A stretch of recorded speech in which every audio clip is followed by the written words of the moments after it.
Ya, muy buenas tardes, agradecemos la invitación.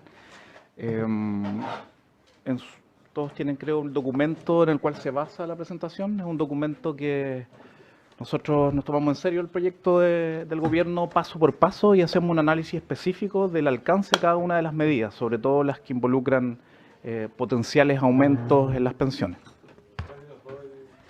Ese es el documento y el otro es y está la presentación. No, ahí está el documento y ahí se puede descargar para cualquier persona libremente. Dos cosas, complementando lo que decía Rodrigo. Es raro escuchar discusiones sobre aspectos financieros para 5 años más o análisis de 10 años más cuando estamos en una crisis previsional profunda que se está acentuando, y esa es nuestra principal preocupación. En los últimos 10 años las AFP y las compañías de seguro han pagado el doble de pensiones de lo que pagaban el 2008. ¿No? Si se pagaban 650.000 pensiones en el 2008, hoy día se pagan 1.300.000 pensiones de todos los tipos, y en 10 años más va a ser el triple. ¿No?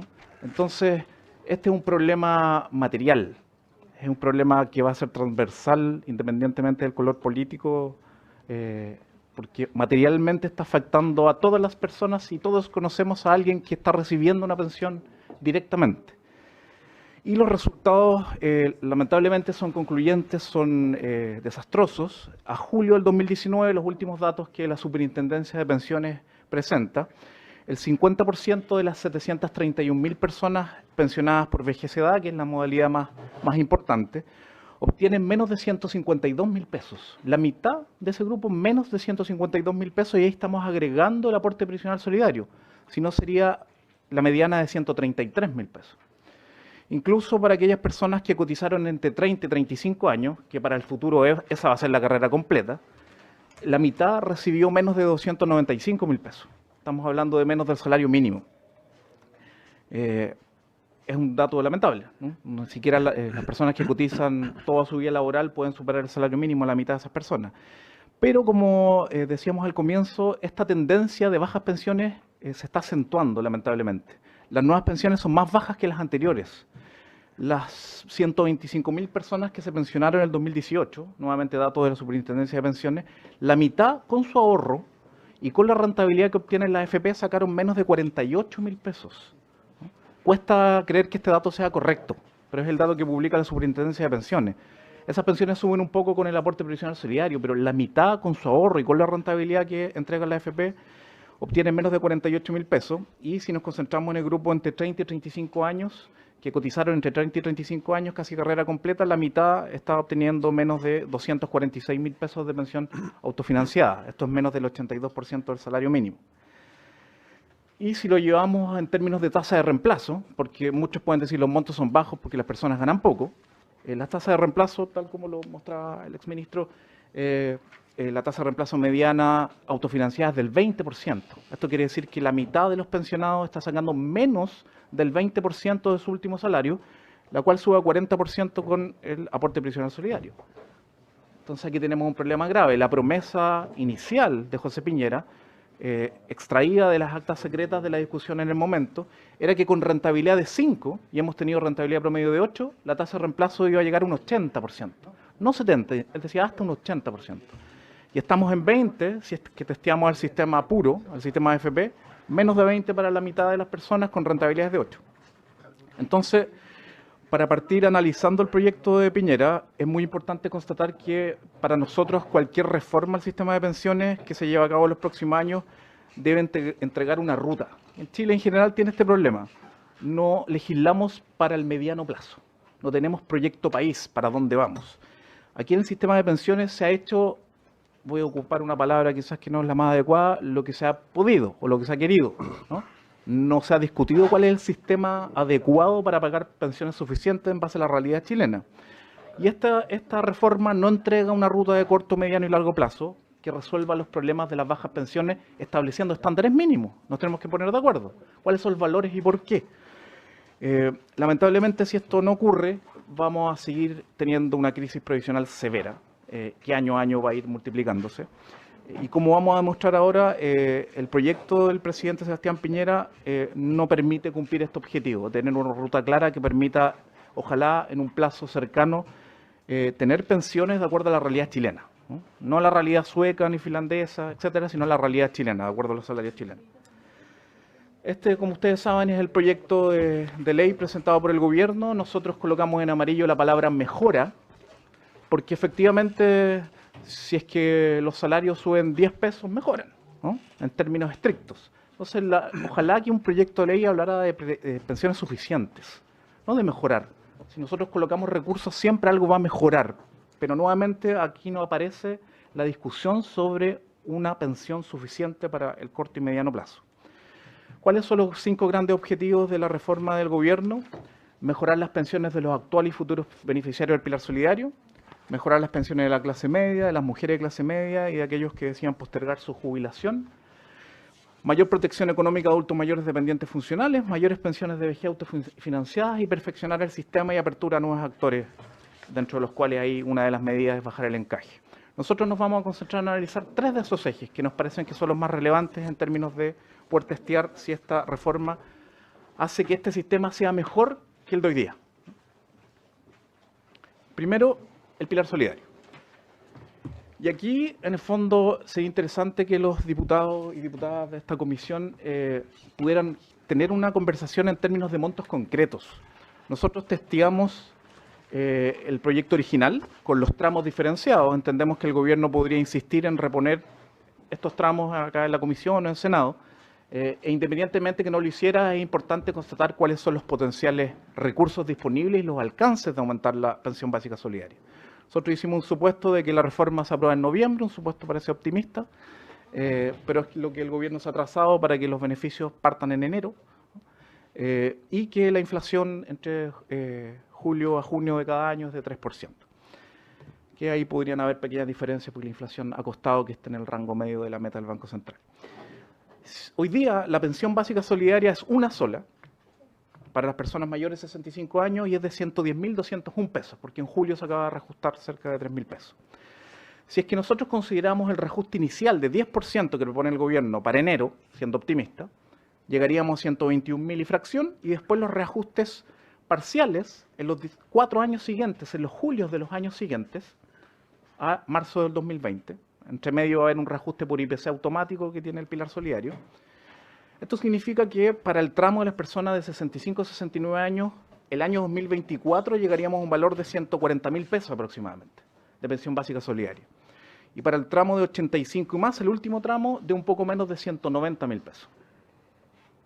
En un escenario sin reforma, si es que de aquí al 2024 no hacemos nada, solo por los reajustes automáticos por IPC comprometido para el pilar solidario, el 2024 llegamos a 127.000, 128.000 pesos. Esos son los resultados. Entonces, para hacerlo más sencillo, acá está el cuadro consolidado. El efecto, el año 2024, ¿no?, en el mejor de los escenarios, del aumento de la pensión básica solidaria es de un poquito más de 12 lucas para las personas que tienen entre 65 y 69 años, 24.000 para personas entre 70 y 74 años, 35.900 entre 75 y 79 y cerca de 62.000 pesos para los que tienen 85 y más. Si es que el gobierno de alguna manera repone esta iniciativa, no diferencia en tramos o lo diferencia en 2 o 3 tramos en vez de 5, dado que la mayoría de los pensionados que reciben PBS se concentran en los primeros 3 tramos, no les va a dar para aumentar al 2024 más de 30.000 pesos o 32.000 pesos. Entonces ese va a ser el alcance máximo de esta propuesta si es que no se diferencian los tramos. Y si diferencian, la gran pregunta es por qué unas personas pueden tener un aumento de 12.000 y otras personas de 62.000, ¿no? La pobreza no tiene edad, independientemente de que existan gastos diferenciados en algunos casos, ¿no? Aquí está este cuadro que muestra hoy día qué está pasando con las personas que reciben PBS. Si se fijan, solo un 25% de las PBS se concentran en personas mayores de 80 años. Entonces el 75% lo reciben personas menores de 80 años. Este cuadro va a ser dinámico porque la población va envejeciendo y van a ir aumentando en esos últimos tramos, pero en el mediano plazo las personas que obtengan reajustes un poquito más altos que los que vimos anteriormente van a ser un grupo minoritario de la población, los que van a tener más de 80 años, ¿no? El resto solo tendría reajuste el 2024 en torno a entre 12.000 y 36.000 pesos aproximadamente. Y acá está el cuadro que para nosotros nos parece central, que por qué Chile no discute estas cosas. Entonces, la pregunta es, ¿por qué la PBS es 110 lucas? ¿Por qué no 133, 91, 168? ¿Por qué es un valor arbitrario? Es un valor arbitrario y en el fondo uno debería establecer por qué no se conecta con algún parámetro vinculado a un estándar de vida. ¿Por qué no hacemos esa discusión si hay estándares o parámetros de vida? Entonces, por ejemplo, ahí está la comparación que se hace de la PBS hoy día y la que tendría el 2024 con una línea de pobreza para un hogar unipersonal y con el salario mínimo proyectado con los supuestos que aparecen arriba, el salario mínimo reajustándose en 2% real a partir de septiembre del 2020, el marzo del 2020 que viene el siguiente reajuste condicionado a cuánto crece el Producto Interno Bruto, consideramos que vamos a crecer menos del 4, por tanto sería un 2,5 real y la inflación y el reajuste de la línea de pobreza creciendo un 3. Entonces, un problema importante es que hoy día la PBS es un 66,9% de la línea de la pobreza para un hogar unipersonal y es un 36,6% del salario mínimo. Y con todos los reajustes que propone el gobierno, la PBS para el grupo entre 65 y 69 años sería un 34,7% del salario mínimo en 2024, o sea, perdería un poco de poder adquisitivo. Y para el grupo entre 85 y más sería un 46,8%, ni siquiera llegaríamos a la mitad del salario mínimo en el mejor de los escenarios, y esperando al año 2024 y esperando tener 85 años de edad. Y si lo comparamos con la línea de la pobreza unipersonal, que es un estándar mucho más básico y de menor cuantía, hoy día es un 67% de la línea de la pobreza, y para el primer tramo, en el mejor de los casos, sería un 72,7% en 2024, y para el tramo de más edad sería un 98%. Ni siquiera para ese tramo llegaríamos a superar la línea de la pobreza unipersonal el 2024. Entonces sería interesante que en algún momento estableciéramos algún parámetro. La PBS, ¿cuál es el valor? ¿Cuál es el horizonte? ¿Cuál es el norte? Aquí tampoco hay horizontes, se hacen reajustes porcentuales, pero en ningún momento se habla de suficiencia de la PBS. La PBS tiene que alcanzar tiene que ser un porcentaje de este valor en estos porcentajes. En ningún caso el proyecto lo menciona. Sí, diputado Valero, específicas.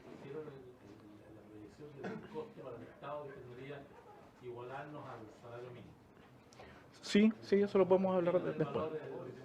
Sí. Después lo podemos conversar. En síntesis, en relación a la PBS, el monto propuesto no logra satisfacer el principio de la suficiencia. En general, llevamos décadas no hablando de esta palabra, que es un principio de la OIT, suficiencia de las pensiones. Sigue siendo una política focalizada en el 60% de las personas de menores ingresos. Ojo con esto, ¿cierto? El proyecto inicial de la presidenta Bachelet lo focaliza, pero curiosamente la Comisión Bravo, quienes adhieren a la propuesta A de mantener el sistema de AFP y de cuentas individuales como eje central, dicen que hay que avanzar al 80%. ¿No? Eso es plata, obviamente, pero aquí no se avanza en esa línea, no se propone acercarse a una universalidad de esta pensión no contributiva. En promedio, dado que las personas que viven más años y que reciben PBS son menores, en general va a ser muy difícil que alguien supere los 160.000, 165.000 pesos de PBS el año 2024. Y otro elemento importante es que esto en general también me imagino es un tema financiero, pero en el caso de los beneficios, todos los beneficios vinculados al pilar solidario, PBS, aporte previsional solidario y lo que se propone para la clase media, siempre comienzan de los 65 años y la edad legal de jubilación de las mujeres 60. Entonces aquí de alguna manera hay una edad de jubilación paralela para quien recibe beneficios del Estado y quien se lo hace a través del sistema contributivo. El APS. Esto en general siempre cuesta más entenderlo porque el APS es un aporte, un subsidio que se hace con las pensiones bajas que reciben del sistema privado, pero solo pueden recibirlo quien pertenece al 60% más pobre, no es para todos y todas. Pero lo que se reajusta en el proyecto de ley es la pensión máxima con aporte solidario, vale decir, el techo ante el cual yo puedo optar para recibir el subsidio. Hoy día el techo es 325.000 pesos y fracción. Cualquier persona que tenga menos de esa pensión, que reciban menos de esa pensión y pertenezcan al 60% más pobre, puede obtener ese subsidio, que es una fórmula, mientras más pequeña es mi pensión, más alto el subsidio, mientras más me acerco al techo, más bajito el subsidio. Con el reajuste de 15%, si se llevara a cabo en enero del 2020, nos acercaríamos a 374.000 pesos de techo y podríamos llegar para el primer segmento etario a 434.000 pesos el 2024 y a 585.000 pesos para el último segmento etario, de 85 años y más. Si no hiciéramos nada, esta pensión máxima con aporte solidario el 2024 llegaría a 377.000 pesos. Entonces, ¿cuál es el impacto del APS en el corto y en el mediano plazo dependiendo de los tramos etarios? Aquí hay 4 casos. Una persona que saca una pensión de 350.000 pesos, otro de 250, uno de 150 y otro de 50. El de 50 está por debajo de la pensión básica solidaria. Fíjense que para el 2020 el efecto en la mejora de las pensiones, para el caso 1, que es la pensión, la persona que sacaría 350.000 pesos, como quedaría bajo el techo, con el reajuste del 15%, aumentaría su pensión en un poquito menos de 8.000 pesos. Para la persona que recibe una pensión de 250.000 pesos, mejoraría su pensión en 14.000 y fracción. Para quien recibe 150.000 de pensión, mejoraría en 13.000 y fracción. Y para quien recibe 50.000 pesos, poco menos de 12.000 pesos. Ese es el alcance del reajuste en el corto plazo. Y al régimen, al final de que se implementen todos los reajustes al pilar solidario, para el primer segmento etario, 65-69 años, en general el reajuste estaría en torno a los 15.000 pesos. En eso podría mejorar la pensión de las personas que reciben APS el 2024. 15.000 pesos. Y hay que llegar al tramo de los 75 a 79 años para que las pensiones mejoren en torno a los 38.000 pesos promedio. Aquí, ojo con los números y los porcentajes. Cuando estamos en el suelo, un 20% suena alto, pero 20% de 100.000 pesos nos lleva a 120.000 y la crisis previsional continúa. Lo mismo, 40.000 pesos más para alguien que recibe 100.000 o 200.000 de pensión no nos saca de la crisis previsional, que es un problema importantísimo. Entonces, recién después de los 80 años, el año 2024 es donde pueden aparecer subsidios vía APS que mejoren las pensiones más allá de 38.000 pesos promedio. Ahí hay otro problema importante. Nuevamente, el impacto del APS también es acotado para estos grupos. Hoy día, el 25,2% del APS por vejez lo reciben personas de mayores a 80 años, que esto podría aumentar cuando envejezca la población a futuro. Pasa lo mismo, en síntesis. Dado que hay personas que no pertenecen al 60% más pobre, vamos a seguir teniendo pensiones que pueden ser muy bajas o por debajo de valores irrisorios. Quienes obtengan pensiones o aumentos de pensiones por sobre 40.000 pesos van a ser un grupo pequeño y se mantiene la edad de jubilación para hombres y mujeres en 65 años para reducir el beneficio. Segundo punto, la presentación tiene 3. Segundo, el subsidio que mejora las pensiones del concepto particular que se coloca como clase media, de las mujeres de clase media y de aquellos que decían postergar su jubilación, actuales y futuros pensionados. Y esto hay que también precisarlo porque hay gradualidad. Primero, para optar a este subsidio hay que cumplir un mínimo de cotizaciones que el primer año, que en este caso va a ser diferido, ¿no? Probablemente esto va a ocurrir el 2021, si es que la reforma comienza a operar el 2020. El primer año, el requisito para los hombres van a ser 26 años. O sea, para poder optar a este subsidio hay que al menos tener 26 años de cotización. Y en el caso de las mujeres, 20. Y recién al final, en régimen, 2026-2027, este requisito va a bajar a 22 años para los hombres y 16 para las mujeres. No se trata de un subsidio por año cotizado. Se trata de un subsidio que parte desde el umbral hacia arriba. Vale decir, si yo cotice 30 años, no tengo 30 subsidios, sino que tengo, por ejemplo, en el primer año, si soy hombre, tengo un primer subsidio por tener 26 y 4 subsidios más por llegar a 30. 5 subsidios. Cada subsidio es de 0,15 UF si es hombre, 4.200 pesos, y 0,2 UF si se es mujer, 5.600 pesos de hoy día. Eso es muy importante. Este subsidio no van a constituir pensión para sobrevivencia y herencia, o sea, ese monto que aumenta la pensión después no constituye sobrevivencia ni herencia. Y hay una clara diferencia entre los actuales pensionados y los futuros pensionados. Porque aquí tenemos un problema concreto con más de un millón de personas pensionadas hoy día. Para esas personas, aunque hayan cotizado 48 años, el subsidio máximo que van a recibir si son hombres va a ser de 22.400 pesos, 0,8 UF. Y lo mismo, si son mujeres, aunque hayan cotizado más de 40 años, el subsidio máximo va a ser 1 UF, 28.000 pesos. sea, con esta política, para los actuales pensionados, como máximo se va a poder mejorar en 22.400 pesos para los hombres y 28.000 pesos para las mujeres. ¿Qué pasa para los futuros pensionados? Ahí no está el tope, pero tenemos un problema de a quién eventualmente le podría llegar, tal como decía Rodrigo. Si hoy día observamos la densidad de cotizaciones de las personas que están jubiladas, solo un 3,8% de los hombres tienen más de 35 años de cotización y solo un 1,7% de las mujeres, ¿no?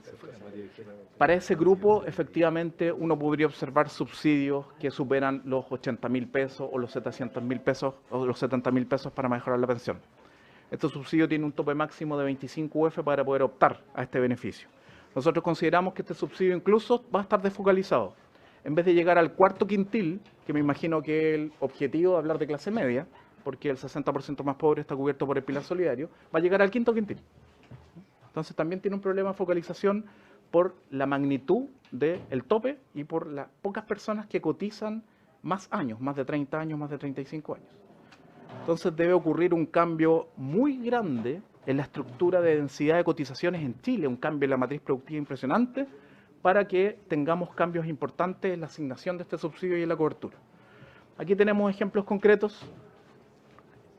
En el caso de los futuros pensionados, por ejemplo, el año 2024, una mujer que cotice 20 años aumentaría su pensión en 28.000 pesos. En el caso de que cotice 25 años, su pensión va a aumentar 56.000 pesos. Si cotiza 35 años, aumentaría 112.000 pesos. Pero solo el 1,7% de las mujeres cotiza más de 35 años. O sea, va a ser un subsidio marginal, absolutamente marginal. En el caso de que las personas posterguen la edad de jubilación, por cada año de postergar la edad de jubilación, el subsidio en el caso de las mujeres, en vez de ser 0,2 UF, sería 0,3 UF por año. Serían 8.400 pesos por año. Entonces, por ejemplo, una mujer que haya cotizado 25 años y se jubila a los 63 en vez de a los 60, su pensión podría mejorar a 81.000 pesos y 81.200 pesos. También el grupo que podría acceder a ese beneficio es bastante pequeño, ¿no? Entonces, nuevamente estamos ahí, aparecen muchos más ejemplos, pero estamos en un problema grande. Pueden aparecer montos interesantes, pero esos montos van a estar disponibles para un porcentaje marginal de la población. Y aunque sean interesantes, insisto, 80.000 pesos más para una pensión de 200.000 pesos o de 150.000 pesos no significa que salgamos de una crisis provisional y cumplamos los principios de suficiencia. Último punto, que es el punto que todos hablan por los distintos diarios. Todos dicen desde la Asociación de AFP que 4 puntos es muy poco. Las autoridades, ex autoridades, pero nadie se atreve a decir cuánto más. Y no se hace lo que Rodrigo tan claramente expuso, esta diferencia y lo que el diputado Aut decía. O sea, si es que las tasas de rentabilidad se nos están cayendo, y se nos están cayendo en serio, vamos a ver el gráfico, ¿cuántos puntos hay que aumentar el sistema AFP? ¿Y eso es económicamente y políticamente viable en algún momento? En estricto rigor, si es que sumamos comisión promedio, el 10% que va a cuentas individuales y el seguro invalidez y sobrevivencia, que es 1,53 de la remuneración, la tasa de cotización global hoy día en Chile es 12,8, 12,78. La tasa promedio de cotización de los países de la OCDE, nosotros tenemos un valor un poquito más alto que lo que decía el exministro, es de 18,4. ¿no? Entonces estamos aproximadamente 5,5 puntos por debajo del promedio de la OCDE. Pero el gobierno hace un esfuerzo importante. Agrega 4,2 puntos más, 4 puntos a cuentas individuales y 0,2 puntos a un seguro de dependencia, y llegamos a 17. ¿no? O sea, estamos ahí ya rozando el promedio OCDE. Y según las negociaciones políticas que se comentan por acá, parece que habría alguna posibilidad de que esto al menos aumentara un punto más. O sea, promedio OCDE. Promedio OCDE. ¿no? 18 puntos y medio. ¿Se sonrió? Entonces, es difícil que les sigamos pidiendo a Chile que lleguemos al 22, al 23, al 24 y lo hagamos en un corto plazo. Ahí está la gradualidad, ustedes la conocen. Partimos con 0,3 puntos más de aumento en la cotización, lo que va a cuentas individuales. Y el 2027 completaríamos el 4. Ahí está la gradualidad, lo que va a seguro de dependencia y cómo llegaríamos a una tasa global de cotización de 17 para el periodo del 2027. ¿no? Entonces, aquí entramos a un gran problema que, de acuerdo a las negociaciones, a las posturas políticas, nace el ente con las indicaciones del gobierno, ¿cierto? Esto no estaba al comienzo, que tiene un nombre concreto, que se llama ahora Consejo Administrador de los Seguros Sociales, CAS.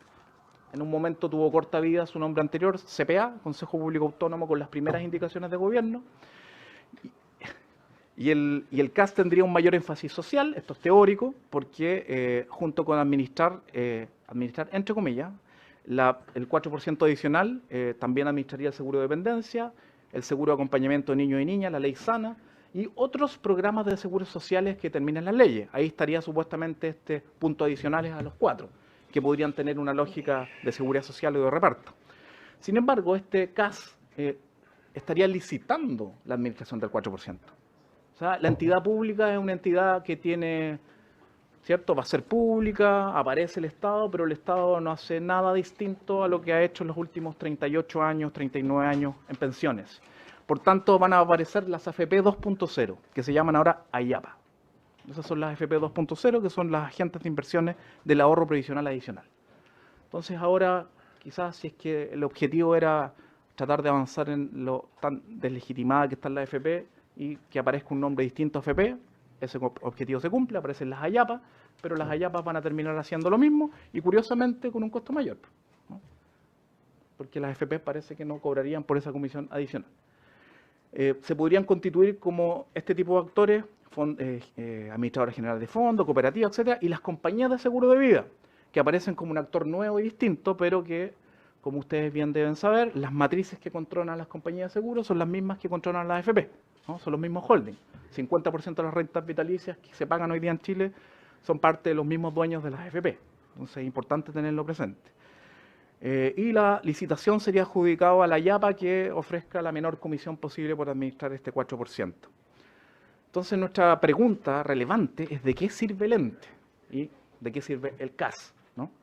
Para nosotros no sirve prácticamente de nada. Si es que el objetivo acá no es legitimar al sistema, el objetivo es establecer suficientes pensiones. Ese es el objetivo central. ¿Por qué? Porque el CAS mantiene y profundiza el paradigma de las cuentas individuales como eje central del sistema de pensiones chileno. Podríamos resumirlo como más de lo mismo para quedar donde mismo. Bajo un contexto de caída de las tasas de rentabilidad, como vamos a ver a continuación, la discusión sobre el CAS no tiene ningún impacto en el mejoramiento de las pensiones. A no ser que las AYAPA demostraran que van a sacar más rentabilidad que las AFP y podrían tener un efecto limitado para, en el corto plazo, marginal, y en el largo plazo podrían tener un efecto puntual. Ahora, la campaña gigantesca publicitaria de la AFP para quedarse con este 4% solo se traduciría en unos pesos más de salario líquido para los cotizantes. Eso es el único impacto. Que los cotizantes van a tener un poquito más de salario líquido porque no les cobrarían comisión. Pero de pensiones, nada. La discusión central en torno a quién administra el 4% de cotización adicional más bien tiene que ver con los recursos involucrados, ¿no? Para que ustedes tengan una magnitud, si partimos el 2020 aumentando 0,3 puntos porcentuales la cotización, eso significa que se van a llegar 250 millones de dólares más al sistema. Y el 4% en régimen en el 2027 son 4.500 millones más de dólares al sistema anual. 1,2% del PIB más para que las administren las AYAPA en este caso, ¿no? Que podrían ser compañías de seguro de vida. Entonces el gran problema que tenemos con esta reforma y que venimos arrastrando y que lamentablemente el informe de productividad que acompaña este proyecto de ley es bastante impreciso porque hace una comparación que creo que no tiene mucho sentido, que es decir lo siguiente. Chile tiene una tasa de reemplazo bajísima, esta es la figura 1 del informe de productividad, que está menor al 40%, pero si en Chile se hubiera cotizado 14, la tasa de reemplazo sería cercana a la OCDE. El problema es que esta reforma no tenemos que compararnos con el pasado, tenemos que compararnos con el futuro. Vale decir, ¿esta reforma va a permitir que el sistema de pensiones chileno sea mejor que el actual o no? Y esta comparación de ninguna manera permite hacer ese tipo de análisis y es espuria, ¿no?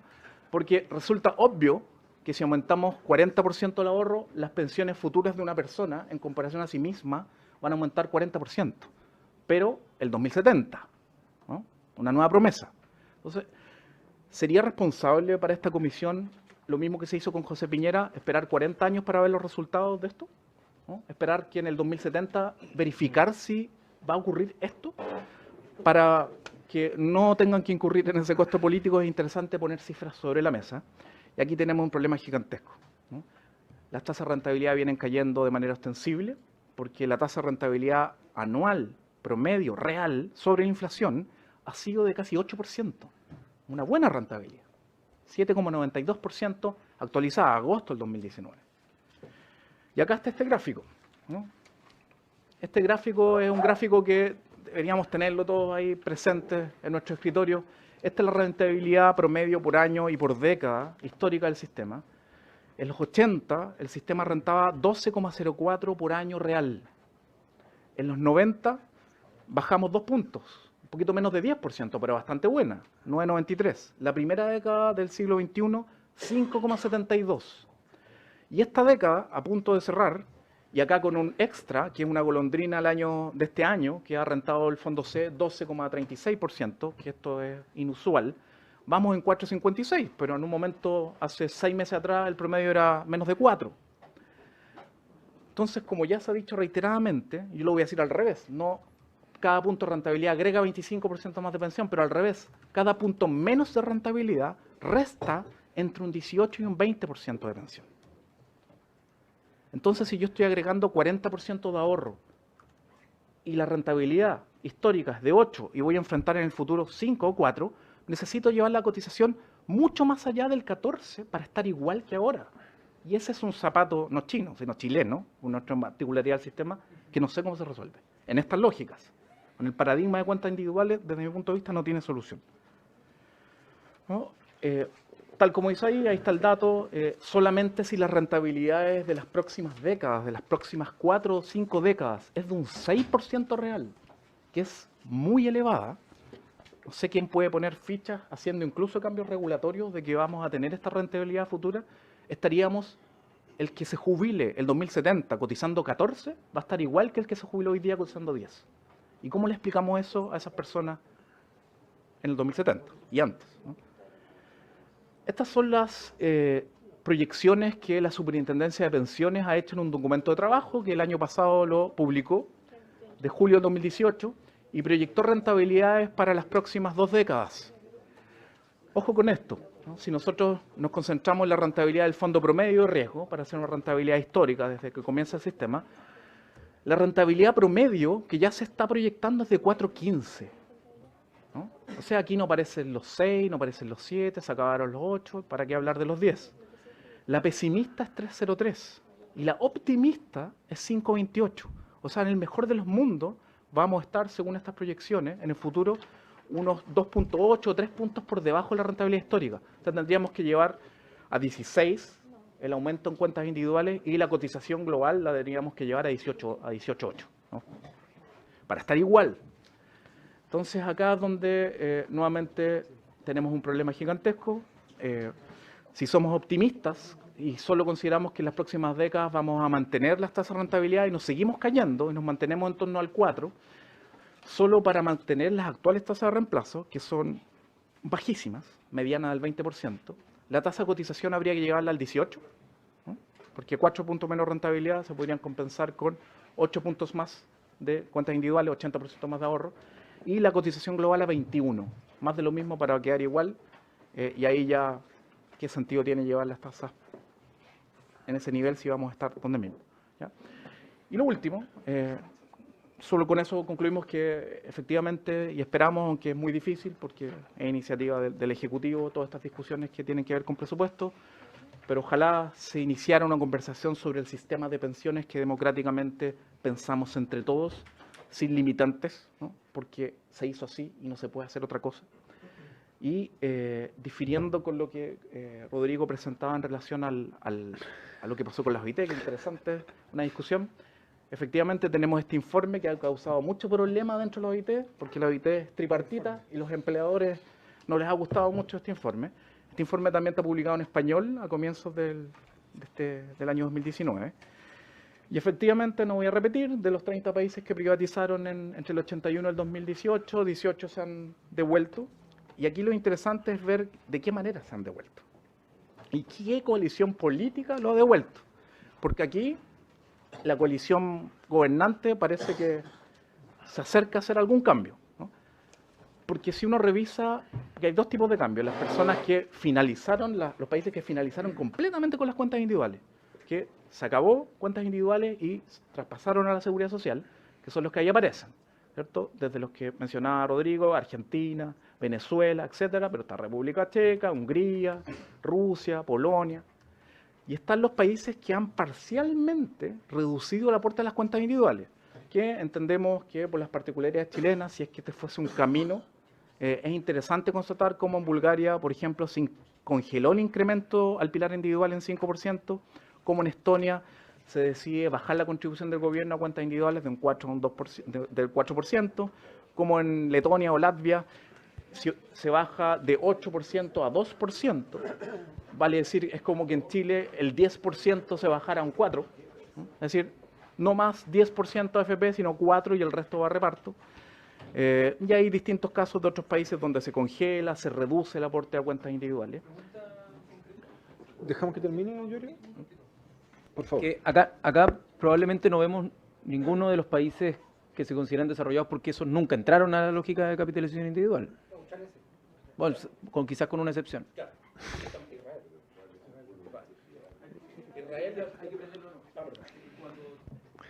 Marco, siga. Sí. Claro, salvo Australia, pero Australia no es igual que el caso chileno porque tiene una pensión básica que es $959, que es un poquito distinta a la nuestra, ¿no? Claro. Israel tampoco es igual a Chile. Entonces ahí tenemos una diferencia con lo que exponía Rodrigo. ¿Por qué? Porque él mostraba algo bien interesante, que los países que habían revertido están obteniendo un promedio de crecimiento de la economía inferior a los que no revirtieron. Pero Rodrigo no mencionó los países que no revirtieron, los 12. Yo al menos voy a citar 8, ¿no? De esos 12 está Nigeria, Ghana, República Dominicana, El Salvador, México, Chile, Perú, Colombia. Estos países que sí revirtieron son países golpeados fuertemente por la crisis económica. Y tú mostraste datos del 2009 en adelante, por tanto, jamás hablaste de causalidad, no voy a imputar aquello, ¿no? Pero sin duda el efecto crisis económica tiene un efecto más allá de que cambiaron su sistema de pensiones, ¿no? Entonces es importante colocar qué países fueron los que se mantuvieron y qué particularidad tienen esos países y de dónde vienen esos países. Países de ingresos bajos que en general a veces tienen tasas de crecimiento distintas a los otros, ¿no? Final. Y lo último, y aquí... ¿no? Siga nomás, siga. Y lo último es que es interesante constatar lo que para nosotros fue una gran sorpresa del informe de OIT, es qué gobiernos privatizaron y qué gobiernos desprivatizaron, ¿no? Y concentrémonos en los países de Europa del Este, que fueron los países que se atrevieron a hacer estas privatizaciones. En los países de la OCDE en general, salvo Australia, han hecho privatizaciones complementarias o parciales, pero no sustitutivas. No han hecho reformas estructurales como las que se hizo en dictadura en Chile. Entonces, fíjense, la mayoría de los gobiernos que hicieron privatizaciones, o gran parte de los gobiernos que hicieron privatizaciones, son gobiernos que no son de derecha necesariamente. Hay un mix, ¿no? De hecho, hay gobiernos de izquierda en Lituania, en Hungría, en Polonia, en Rumania, en Eslovaquia, pero curiosamente, prácticamente el 100% de los países que se devolvieron al sistema público fueron gobiernos de derecha.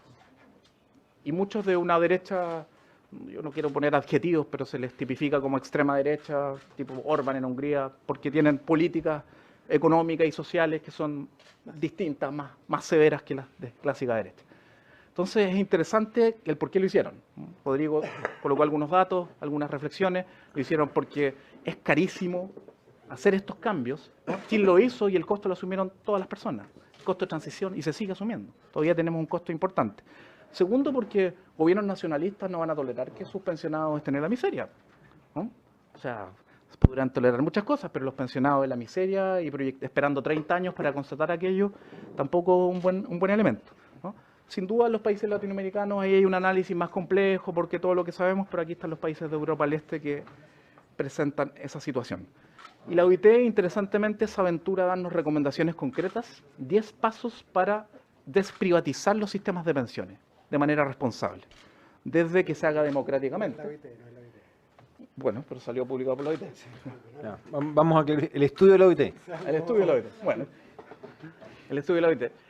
Desde el diálogo social, que es interesante. Diálogo social y sistema de AFP en Chile en general no van muy de la mano.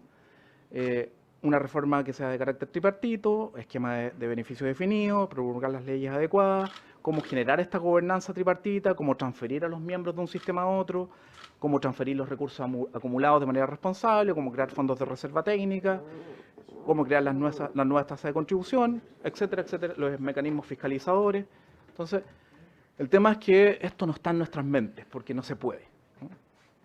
Pero la pregunta central es, ¿qué es primero? ¿Las personas se adaptan al sistema de AFP? ¿Todas las personas que viven en Chile se adaptan al sistema de AFP? ¿O el sistema de pensiones que se construye responsablemente se adapta a la realidad del país? Que no son pensiones de 1 millón, ¿no? Sino que la pensión promedio debería estar en 450.000 y está en 220.000, ¿no? Eso sería, presidente. Gracias, Marco. Bueno, nos queda media hora. No sé si hay ánimo que podamos prolongar 15 minutos la comisión para terminar de escuchar el debate que va a surgir. ¿Hay de acuerdo? ¿15 minutos? Ya. Prolongamos 15 minutos para poder aprovechar de la presencia de los dos expositores que están acá presentes. Entonces, damos espacio a palabras, preguntas, cruzadas si quieren, digamos, para después damos un tiempo de respuesta tanto para Rodrigo como para Marco. Giorgio. Si quisiera hacerle una pregunta a los dos expositores, yo sé que es difícil quizás todas las preguntas que se acumulen, pero si uno pudiera hacer un análisis de sensibilidad de todo lo que se cotiza, imaginémonos que hoy día es 14 y el horizonte que se puede hablar es 14, pero eventualmente podría ser 15, 16, 17, hasta 18, no sé. ¿Cómo podrían ir cambiando las pensiones, incluso si se ocupan los mismos criterios de focalización, o por cada punto que se traspasa de cotización individual a sistema más de lógica de reparto? ¿Y cómo impacta eso la sostenibilidad del sistema? Me imagino que para ir como a los dos extremos, si es que uno sigue la lógica del gobierno, que es todo cuenta individual, los impactos en pensiones hoy día son bien bajitos, son bien marginales los impactos que se ven en pensiones autofinanciadas. Si es que uno dijera, todo se va a reparto, las pensiones hoy día podrían ser súper grandes, ¿no? Podríamos aumentar porque todo se iría a reparto, pero probablemente el sistema sería poco sostenible, ¿no? Porque llegaría un momento donde se invierte la pirámide y eso deja de ser sostenible. ¿Cómo se puede hacer un análisis un poquito más razonable? Porque hoy día lo que se está planteando es la opción más extrema de todas, que es el 100% de las cotizaciones se va al sistema privado, individual me refiero. Y uno podría decir, ya, hagamos un análisis de sensibilidad y uno diría, quizás no es 100% reparto, pero ¿dónde está el punto en que uno debiese poder tomar una opción un poco más razonable que esta lógica de tener el 100% de cada unidad pensando en una sostenibilidad que si hoy día no nos da para aumentar la edad, porque políticamente hoy día yo diría es bastante inviable cambiar los criterios de edad, pero quizás más adelante va a ser más de sentido común cambiar la edad? Cuando la gente en verdad empieza a envejecer, la gente en verdad empiece a ver una masa mucho más grande, quizás ahí caiga de cajón que todos digan, chuta, no sé, en 15 años más que la gente diga, chuta, en realidad tenemos que subir la edad de jubilación. Hoy día no está ese consenso social y yo creo que sería difícil intentar de empujarlo. Pero quizás hoy día me quedo con una última frase que se decía, si se ponen las personas primero, ¿cuánto de eso se podría correr del porcentaje que es de cotización individual a futuro hacia un sistema y esquema más de reparto para que las pensiones de hoy, durante los próximos 15 años, antes que cambiemos la edad, que va a reconfigurar el escenario, no tengan que pasar por sistemas de pobreza o muchas veces de extrema pobreza como como es la conclusión muchas veces de las pensiones o autofinanciadas o incluso de las pensiones básicas entre 65 y 70 años? Gracias, Giorgio. Diputado Melero, pido la palabra. Presidente, solamente para, más que preguntar, para, creo yo, enriquecer el debate, y yo ya había escuchado la exposición de la Fundación Sol en la Comisión de Trabajo, pero allí surgió el interés de la Subsecretaría de Previsión de tomarse muy en serio la propuesta de la Fundación Sol. Y la División de Estudio de la Subsecretaría hizo un análisis de la viabilidad financiera de la propuesta por ustedes formulada en el tiempo, y la conclusión, en fin, es que no se financia. Entonces, yo quisiera pedirle, presidente, si estuviéramos dispuestos por 5 minutos, de acá la jefa de estudio, la señora Úrsula Chancellor, que podría, en un resumen, ilustrar a la comisión y dejar en poder de esta comisión los parámetros, porque trabajaron con una serie de supuestos de rentabilidad, de crecimiento y de otras materias que son muy interesantes de tener. Y entiendo, por ahí leí unas declaraciones de prensa, usted, Marco, me las refrendará o me las criticará, de que ustedes reconocían que había que hacerle algún ajuste a la propuesta. ¿ah? Entonces, porque hasta ahora hemos escuchado un análisis crítico de lo que propone el gobierno, pero no hemos escuchado la alternativa que se propone. Y ahí es donde entramos en un tema, en fin, que fue lo que tuvo la Comisión Bravo y que llegó a las comisiones que tuvo. Pero yo quisiera pedir a la Comisión que pudiéramos darle 5 minutos a la jefa de estudio para que exponga las conclusiones de eso y quede en la Comisión ese estudio, presidente, porque creo que la subsecretaría tuvo un eje que a mí me importa mucho en esta discusión, que se tomó en serio la propuesta de la Fundación Sol y la desmenuzó, la estudió y la proyectó y llegó a conclusiones que es bueno que esta Comisión de Hacienda, sobre todo, la tenga y que de luego que Marco, estando acá, pueda comentarla también. Ya, sobre el punto yo lo que propongo es que, como tenemos tiempo hasta las 6:15, a las 6 nos exponga el estudio de la subsecretaría y ahí podamos tener unos 5 minutos para comentarlo, para no interrumpir, para terminar, podemos darnos más, para no interrumpir, porque si expone ahora, vamos a interrumpir el debate. La Fundación Sol, Diputado aquí Out. al menos, no ha expuesto ninguna propuesta alternativa. Por lo tanto, mal podría comentar la propuesta alternativa si no la conocemos.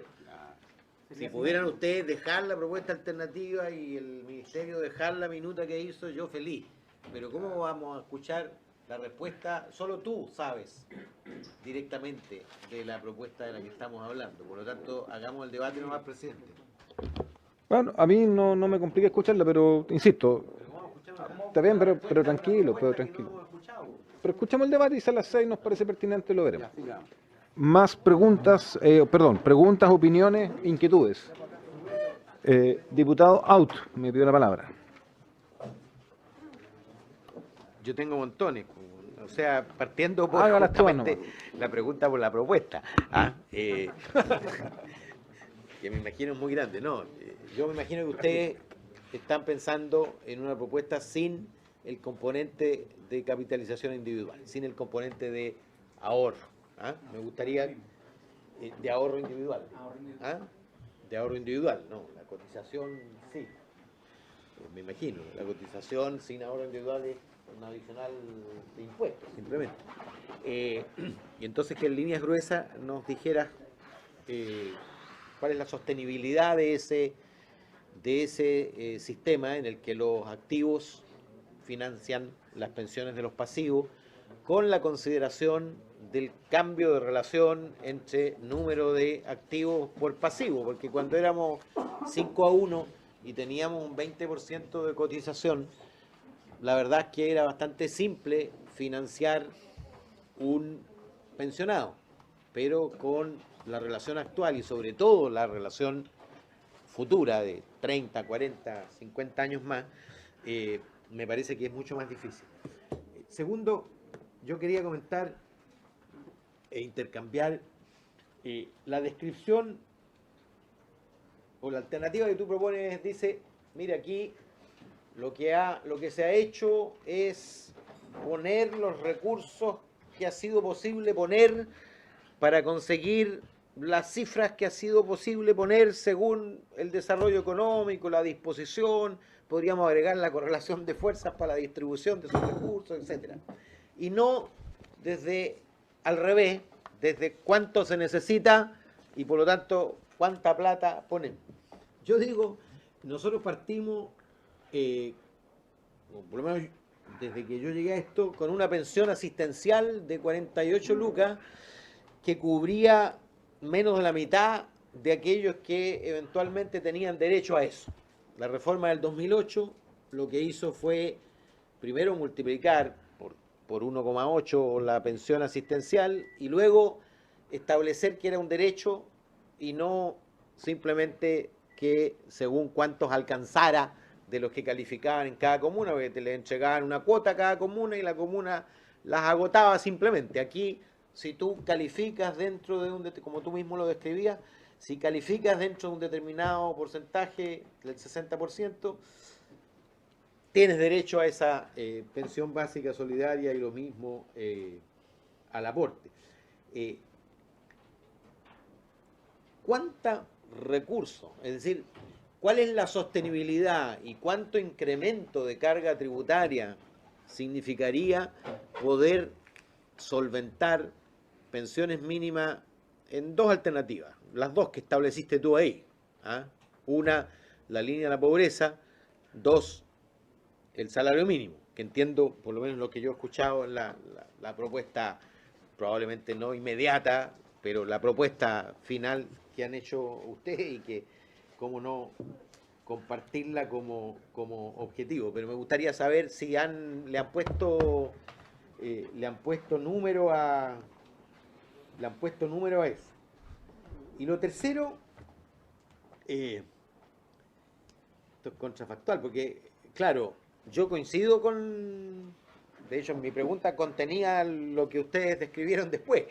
Es decir, que en el mejor de los casos, el adicional de cotización va a venir a solventar la caída de la tasa de rentabilidad y apenas, si es que. Pero claro, si no hiciéramos eso y no cambiáramos radicalmente el sistema, las pensiones están condenadas a caer, entonces, a contrario censo, en un 40%, al menos en un 40%.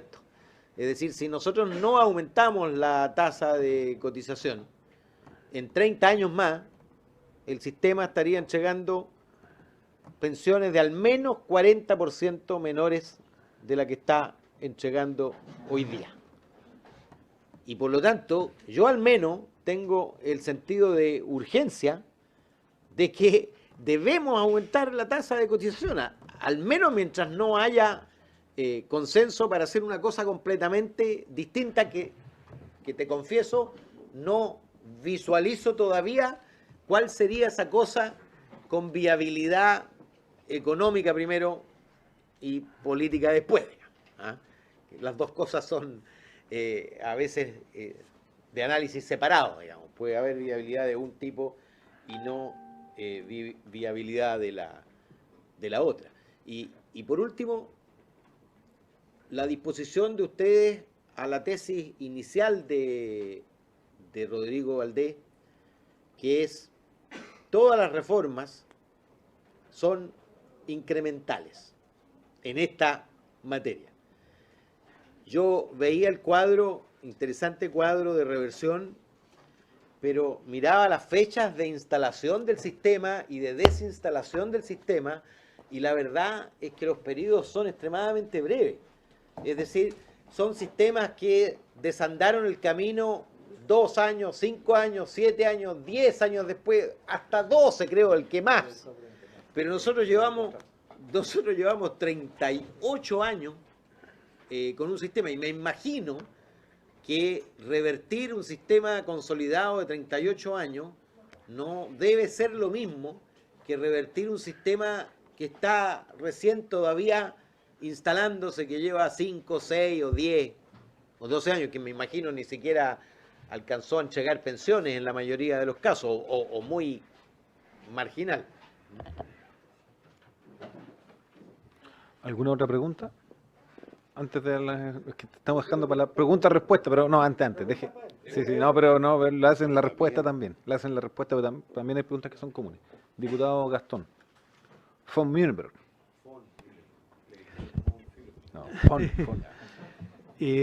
Gracias, presidente. Yo quiero preguntarle al exministro Rodrigo Valdés, bueno, se lo comenté, pero me quedé preocupado en su posición cuando dice que el 4% no conversa con la disminución de las 40 horas.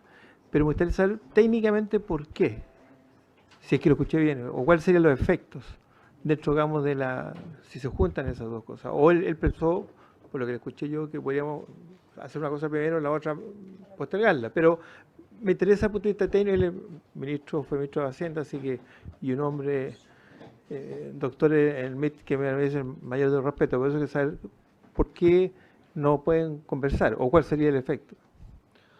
Tenemos un solo problema, diputado Gastón. No está autorizado a hablar en esta sesión de 40 horas, solo pensiones. No, una broma. No, yo tengo una duda también que va a los dos, tanto a Rodrigo como a Marcos.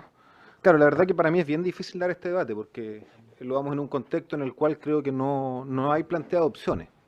Y la verdad que la discusión está acotada. Yo, si tuviera que definir, no me complicaría en partir la discusión del comienzo, lo que se pensó inicialmente cuando se hizo la pensión básica solidaria en el primer gobierno de Michelle Bachelet, volver a revisar lo que acá nos comentaba Rodrigo, que se discutió en el segundo gobierno de la expresidenta, y por supuesto ver también estas experiencias que señala la OIT. A mí me llamaban la atención algunas de las cosas porque van en una línea muy distinta de lo que hemos discutido.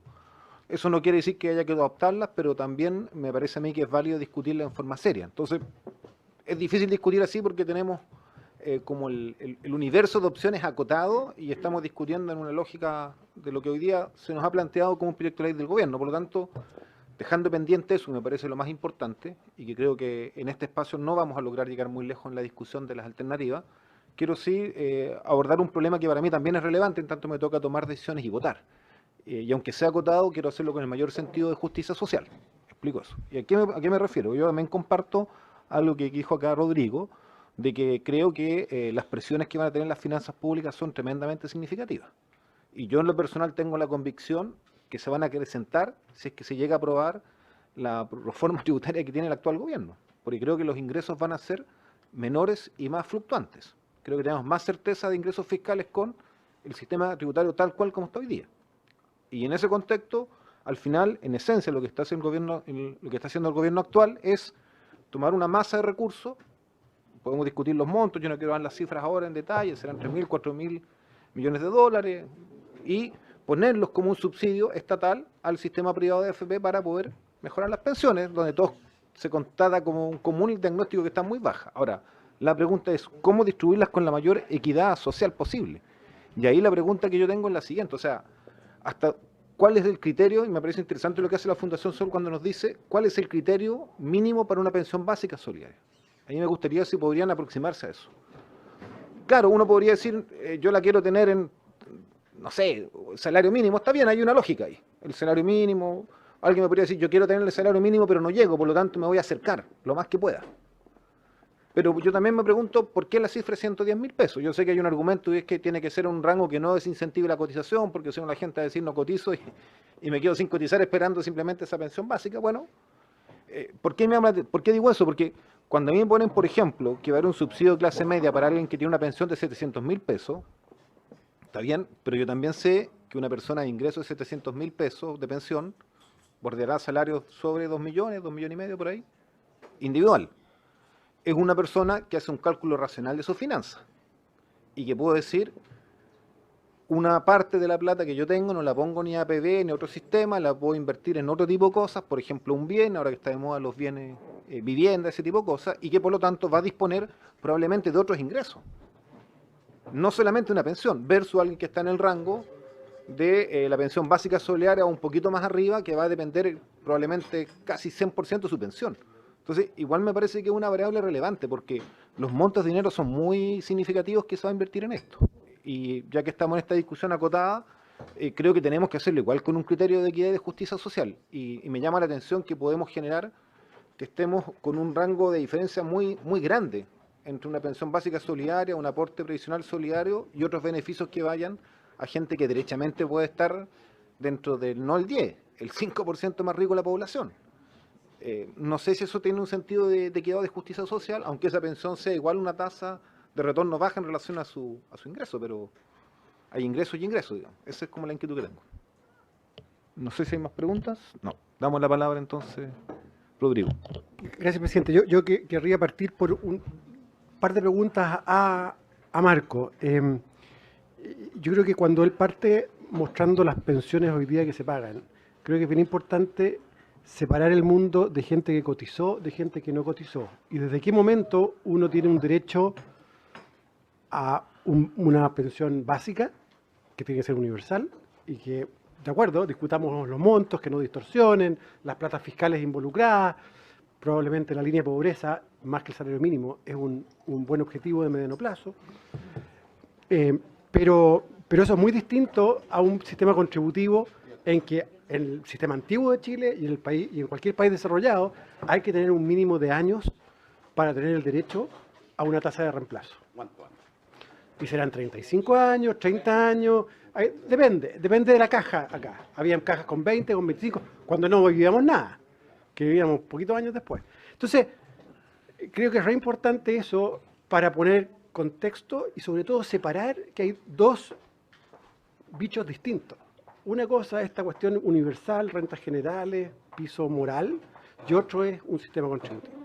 Mi segundo punto, que yo creo que si Marco va a hablar de sus propuestas, a mí me gustaría separar lo más posible transferencias intergeneracionales de algún tipo, que pueden venir de rentas generales, de cotizaciones, a ir a un sistema de beneficios definidos, que es un salto mucho más fuerte, mucho más peligroso.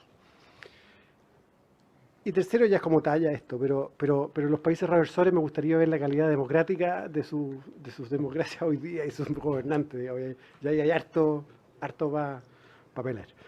Respecto de las preguntas que me atañen un poco más a mí. El diputado Jackson preguntó respecto de esta problema capitalización versus reparto siendo gastarse platas hoy día. Y la verdad es que el reparto es imbatible en generar beneficios pronto, pero también es imbatible en tener problemas más adelante.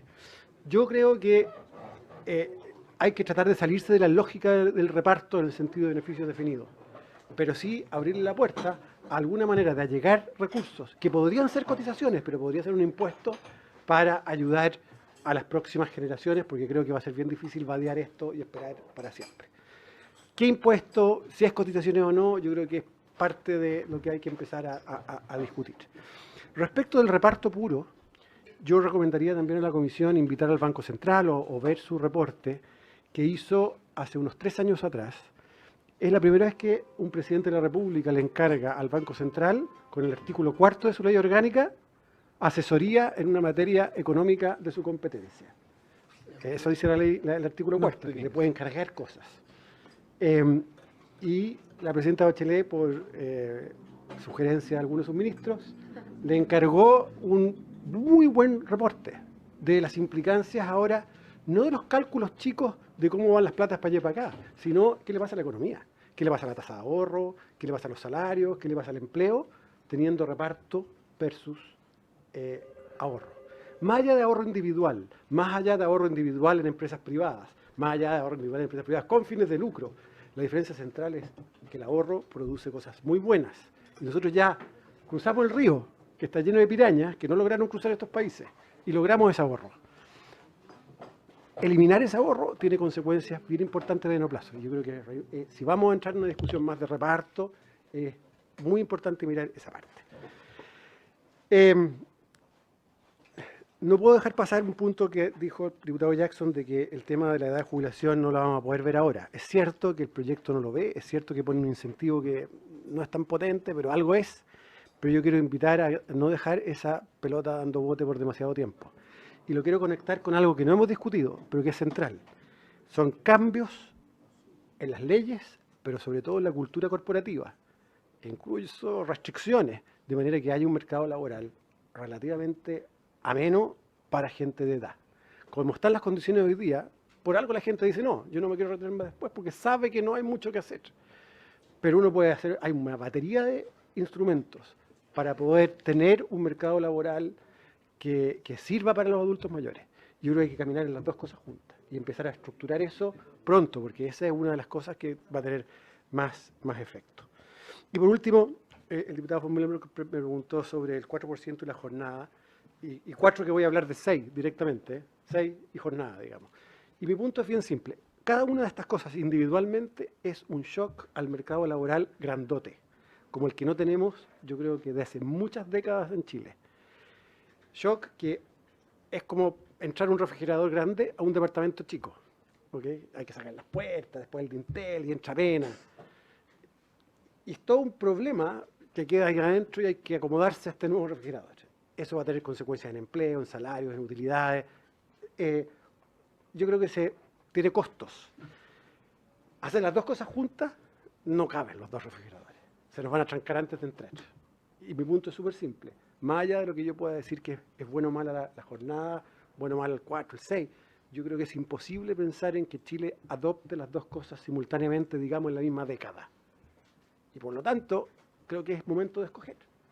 Es primero pensiones y privilegiamos los adultos mayores en estos años, que fueron los que hicieron el esfuerzo de ahorro para el fisco, vivieron con un fisco delgado por el ahorro del sistema de capitalización, o, y esto lo he dicho y a algunos amigos no les gustó mucho, amigos más jóvenes, privilegiamos a los millennials y su jornada laboral.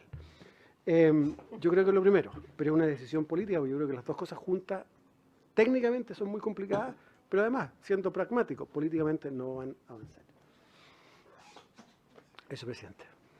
Gracias, Rodrigo. Marco.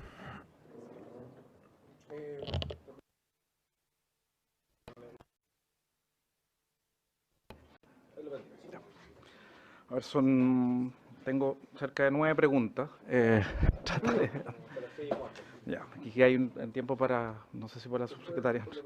La primera pregunta de Giorgio, ¿cuál es el impacto de traspasar un punto porcentual de cotización bajo el paradigma de las cuentas individuales al reparto? ¿Ya? Esa es la propuesta del gobierno anterior de la presidenta Bachelet y del exministro, ¿no? Pero eran dos, ¿no? Era Pero uno y medio. Exactamente. ¿no? Y El 20% necesita uno y medio. Exacto. Entonces, ese es el impacto. Ese es el impacto. En el fondo, pasar un punto y medio es un aumento de 20% en las pensiones. O sea, no es menor. La pregunta es... Un punto y medio de cotización. La pregunta es, ¿qué reforma actual propuesta por este gobierno u otra que se instale en la lógica de las cuentas individuales podría tener el mismo efecto? Ninguna. Entonces... yo entiendo lo de los shocks, entiendo lo de, en general, ¿cierto? En el mundo de los economistas, dependiendo de la escuela en la cual nos instalemos, hay distintas maneras de entender la lógica de los refrigeradores, pero tenemos un shock con las pensiones. O sea, ¿hasta cuándo este shock de tener pensiones miserables y decir estas cosas no se pueden tocar? Insisto, no hay salida sin reparto. Hay distintas posibilidades, ojalá exista en Chile algún momento donde se pueda debatir con las propuestas, con todas las dudas legítimas que plantea el diputado Melero, con la subsecretaría, plantear cómo ellos modelaron, qué supuestos hicieron, qué supuestos utilizaron, la propuesta actual de la coordinadora. Ese debate no está, porque estamos en un estrecho margen de debate, tal como plantea el presidente de la comisión, donde estamos discutiendo en cuentas individuales, qué hacemos, qué ente inventamos, qué puntito agregamos. Las pensiones no van a cambiar. Es lo que dice el diputado, tiene toda la razón. Es mejor, en vez de que caigan 40% de las pensiones, al menos que se mantengan. Pero eso no vamos a soportar como país eso. No vamos a soportar aquello. Entonces, la única manera de que esto cambie es con un paradigma distinto.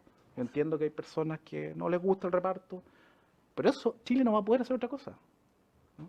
Materialmente no hay otra salida. Que alguien proponga una salida concreta para llevar las pensiones a un nivel de suficiencia en no en 3 décadas, ¿no? Sino en un tiempo razonable, de manera responsable. Esa propuesta no está sobre la mesa y la única que ha aparecido que creaba un mini sistema mixto, ¿no? Porque en general los sistemas mixtos, entiéndase, pilar contributivo, coexistiendo, reparto y cuentas individuales, no pilar solidario más cuentas individuales, o no es sistema mixto, en general son hegemónicamente de reparto. Suecia, Uruguay, Costa Rica, la mayoría de la cotización va al reparto, no a cuentas individuales. Lo mismo que decía Rodrigo en relación a la evaluación del Banco Central, ir mezclando la respuesta. El Banco Central evaluó el reparto puro. ¿En qué país existe el reparto puro? ¿No? Yo escuché una vez un connotado economista y decano de una facultad que decía que si nos pasábamos un sistema de reparto, la tasa de cotización había que llevarle un 50%, porque consideraba que toda la plata que entraba salía inmediatamente. Los países tienen fondos de reserva técnica. Esa es la manera responsable de hacer el reparto, ¿no? Tanto por un tránsito mixto hacia el reparto como un tránsito directo al reparto. O sea, la OCDE, la OCDE, publica año a año en qué se invierten los fondos que están en las reservas técnicas, fondos públicos, y cuánta plata tienen acumulada. Esa información está disponible. La podemos hacer llegar si a ustedes les parece relevante. Entonces, ojo, existe el sistema de reparto de prima escalonada, de prima media general, reservas técnicas, donde en Chile se ha discutido de esas tipologías, porque hablamos de caricatura, reparto puro. También es importante, yo entiendo la preocupación por lo poco democráticos que pueden ser en algunos países, sin duda que eso es un elemento, pero en Chile el sistema que tenemos se hizo en ese espacio. O sea, y ahora no podemos movernos de aquello porque llevamos muchos años en el sistema. Eso no sé si pasa un test técnico, académico, ¿no? Carmelo Mesalago, un gran expositor en estos temas, en un documento lo dice perfectamente. O sea, países solo donde la democracia está suspendida, por decirlo de manera elegante, se puede hacer lo que se hizo en Chile, un cambio estructural inmediato del sistema sin reclamos de la población. Bueno, varias cosas más.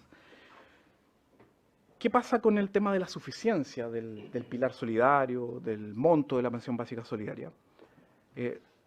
La subsecretaría tiene los mismos datos que nosotros, en eso compartimos. Si nosotros hoy día creáramos no una pensión básica solidaria, sino que creáramos una pensión universal de 301.000 pesos y la extendiéramos al 100% de la población, por eso universal, no al 60%, eso tiene un costo hoy día de 1,5% del PIB.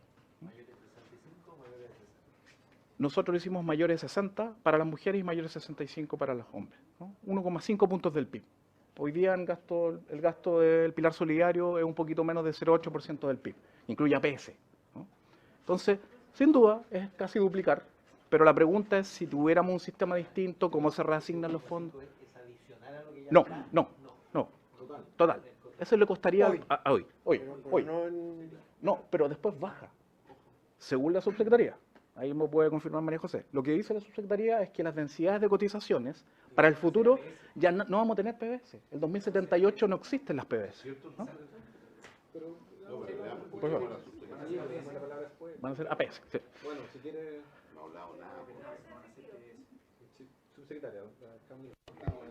Efectivamente, dentro de la primera propuesta, Noma AFP proyectaba que las PBS aumentaban, lo cual es justamente lo contrario. Todas las personas van a tener al menos una cotización en su vida y las mujeres por el bono por hijo. Esa fue una de las primeras correcciones que hicimos. Pero aquí yo quiero aclarar otra cosa, súper cortita. El espacio del diálogo a lo mejor no se ha dado en otro tipo de instancias, pero nosotros como subsecretaría hemos recibido absolutamente a todas las personas. De hecho, tuvimos 6 reuniones de trabajo con el movimiento Noma AFP, en el cual hicimos un trabajo súper intenso de análisis de los factores, y es por eso que nosotros, en base a la información que ustedes nos entregaron, pudimos modelar la propuesta y tenemos unos resultados que son absolutamente distintos y se lo hicimos llegar a usted. Y la tasa de la tasa de cotización para poder financiar es de un 30,5% y eso a nosotros nos parece que es bastante más que la 1,14%. Pero lo podemos hablar después y podemos efectivamente entregar toda la documentación. Subsecretaria. Dijo por la prensa, hubiera sido interesante conversarlo antes, que la tasa de cotización sería un 25% para que, no 30,5%, para que fuera viable. Y lo interesante es que ellos evaluaron la propuesta de la coordinadora con una rentabilidad de 2,5%, ¿no? Si es que la rentabilidad fuera de 2,5 para las siguientes décadas, tendríamos una rentabilidad de 5,5 puntos menos, vale decir, necesitaríamos llevar la tasa de cotización a 21 a cuentas individuales, a 23 la tasa global para mantenernos igual. Y la diferencia es que la propuesta de la coordinadora paga el doble de pensiones y aquí nos mantendríamos iguales.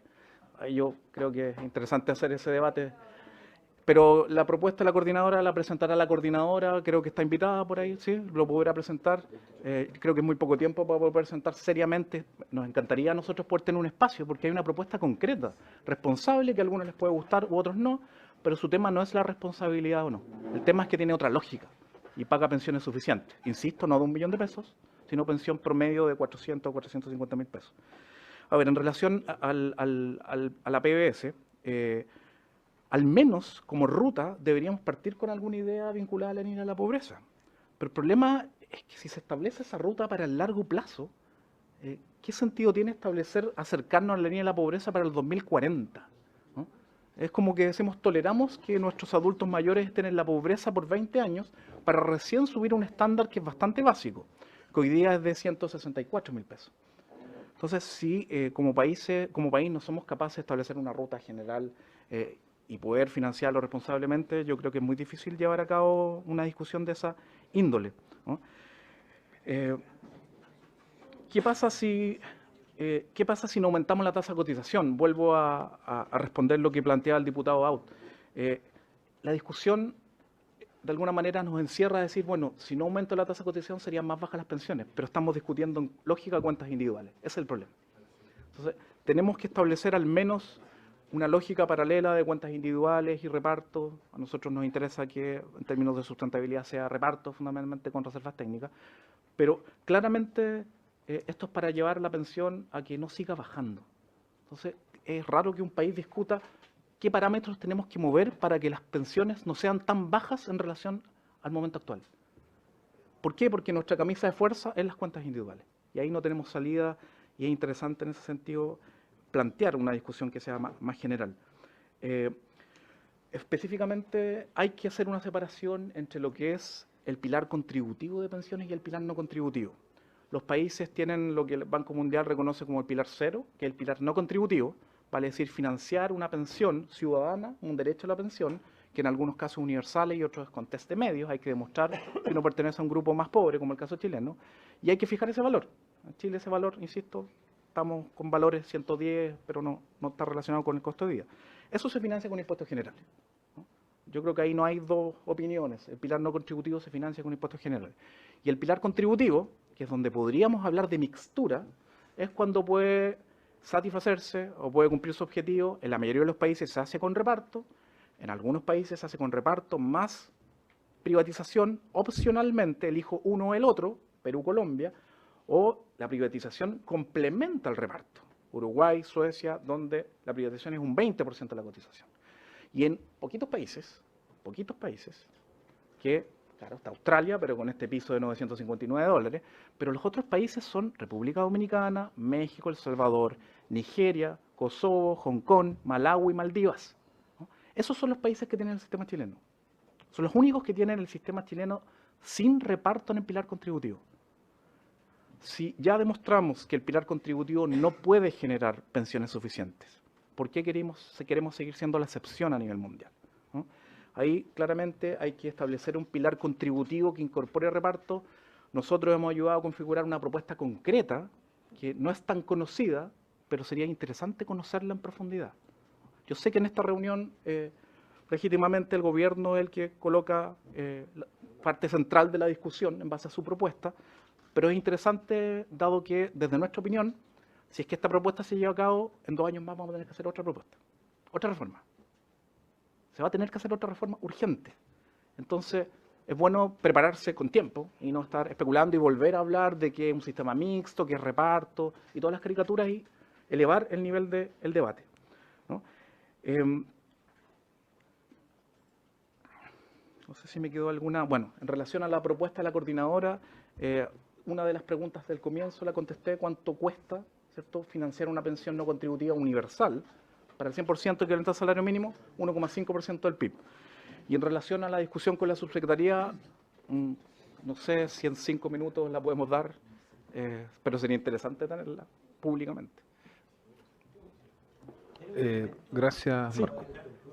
Sí, nosotros podemos hacer llegar la propuesta de la coordinadora actualizada y la subsecretaría tiene su evaluación de la propuesta inicial. Muy bien. Pero solo para entender bien, la propuesta de ustedes como fundación es la de la coordinadora. Nosotros apoyamos, claro, a construir la Es propuesta lo mismo, de la digamos, coordinadora no son normativa. distintas. Exactamente. Ok. Sí, la nueva. No, Que la eso es lo que coordinadora estoy se preguntando. No, el que en el fondo quien está detrás de la propuesta como actor político. Claro. El think tank del trabajo. Ahí. Tiene un buen traductor de... Sí, ¿Queda algo de tiempo? sí, nos queda algo de tiempo. Yo no sé si, subsecretaria, usted quería hacer alguna... ¿Le damos la palabra a la subsecretaria? Sería bueno, con su venia, presidente, que la subsecretaria pudiera un poco tomar todo lo que se ha dicho en términos generales y quizás ilustrar el porqué del sentido de la reforma en los términos que está propuesta, ¿ah? Yo creo que eso sería una sugerencia que yo me atrevería. Muy bien. Subsecretaria. El diputado Melero le ha hecho un pase. Tratando un poco de recopilar lo que se ha planteado acá. En primer lugar, como gobierno, nosotros estamos absolutamente claros con el tema de la urgencia en torno al tema de las pensiones. Nosotros no podemos dejar pasar más tiempo para poder plantear una reforma de pensiones. Estamos claros que las pensiones no son buenas, estamos claros que las pensiones son bajas. Tenemos claridad respecto de que hay personas que, a pesar de tener una larga historia de trabajo, llegan a tener pensiones que son absolutamente contradictorias con esa realidad, y que esto se debe básicamente por varios factores. En primer lugar, tenemos un problema grave en el tema de la densidad de las cotizaciones previsionales.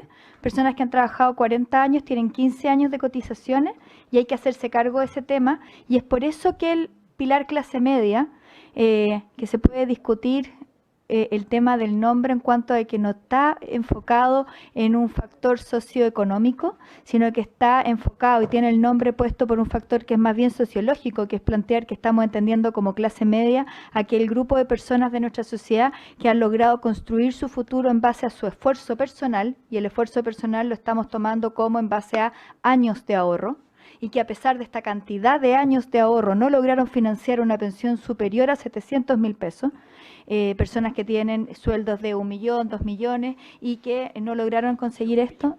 Entonces se está planteando el incentivo de poder generar esta contribución para poder estimular este ahorro. Por lo tanto, nosotros estamos claros, en primer lugar, de que es urgente y que es necesario mejorar las pensiones y que es necesario hacer esta reforma y que no tenemos mucho más tiempo que esperar. Efectivamente, esta reforma está buscando mejorar las pensiones de distintos segmentos de la población. Dentro de los factores hay algunos que van a beneficiar a los actuales pensionados, algunos que son solamente para los futuros pensionados. Y dentro de los elementos que se están buscando potenciar y mejorar las pensiones de los actuales pensionados, se está buscando no solamente mejorar las pensiones para las personas más vulnerables, a pesar que creemos que es algo muy relevante y que no estaba en el proyecto anterior, que era de la anterior administración, en el sentido que estamos mejorando el pilar solidario y estamos creando ciertos beneficios que son escalonados, porque efectivamente creemos que las personas a más edad tienen más necesidad y también van cayendo en mayor grado de vulnerabilidad. Tenemos personas que a los 65 años, 70 años no necesitan a lo mejor apoyo por parte del Estado, pero que sí lo van a necesitar cuando tengan 75, 80, 85 años de edad, y estamos viendo una realidad social que es muy compleja, producto del aumento de la tasa de expectativa de vida, y entonces estamos teniendo a estas personas en una situación más compleja. Efectivamente, esta reforma viene a mejorar aún más las pensiones del grupo más vulnerable, y es lo que se está tratando de buscar, es mejorar esa perspectiva y ir superando cada vez más las pensiones que tienen estas personas del 60% más vulnerable, que también es importante tener presente que es un 60% más vulnerable que no es estático. Yo puede ser que no esté en el 60% más vulnerable en un momento y que producto del cambio de mis circunstancias sí vaya ingresando. Y que por eso también es tan relevante tenerlo muy claro y entender que muchas personas que fueron durante su vida activa personas de clase media o de altos recursos y de altos ingresos, puede perfectamente que caigan dentro del 60% más vulnerable y que requieran apoyo por parte del Estado. El pilar clase media, en definitiva, lo que está buscando es que sea un complemento a la pensión a través del aporte que se está realizando y que va a entenderse que pueden estar al mismo tiempo este pilar que lo que busca es superar pobreza, junto con este otro pilar que lo que busca es incentivar ahorro. Ahora, lo que nosotros necesitamos, y en cualquier sistema, un sistema de reparto, un sistema de capitalización, un sistema mixto, es que haya cada vez más ahorro, porque con base a los recursos, en base a los dineros vamos a poder tener mejores pensiones.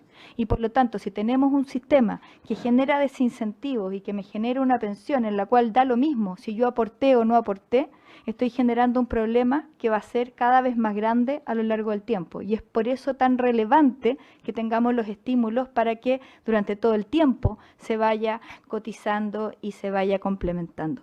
Pero este proyecto acá también tiene otros temas que son súper relevantes y que dicen relación con distintos mecanismos para poder ir mejorando el ahorro también durante la vida activa, a través del seguro de lagunas previsionales, a través del perfeccionamiento en el sistema de cobranza y a través de otro tipo de políticas públicas que se están tramitando en este mismo Congreso, por ejemplo, lo que es el seguro de sala cuna, que nos va a permitir que las mujeres que hoy en día tienen densidades de cotización muy bajas, producto de la maternidad, porque solamente las mujeres que son afortunadas y trabajan en las empresas más grandes tienen derecho a tener sala cuna, van a poder tener entonces una mejor historia previsional y que responda mejor a su historia laboral. Aquí yo quiero insistir, uno de los grandes dramas que tenemos en nuestro país es que la mayoría de los chilenos trabajan más de 40 años y que luego tienen solamente 15 años de cotizaciones y no logran financiar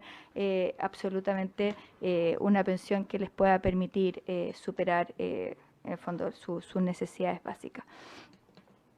Ese es en base, básicamente lo que este proyecto está buscando y cuáles son los lineamientos y por qué creemos que es tan importante seguir en esta línea.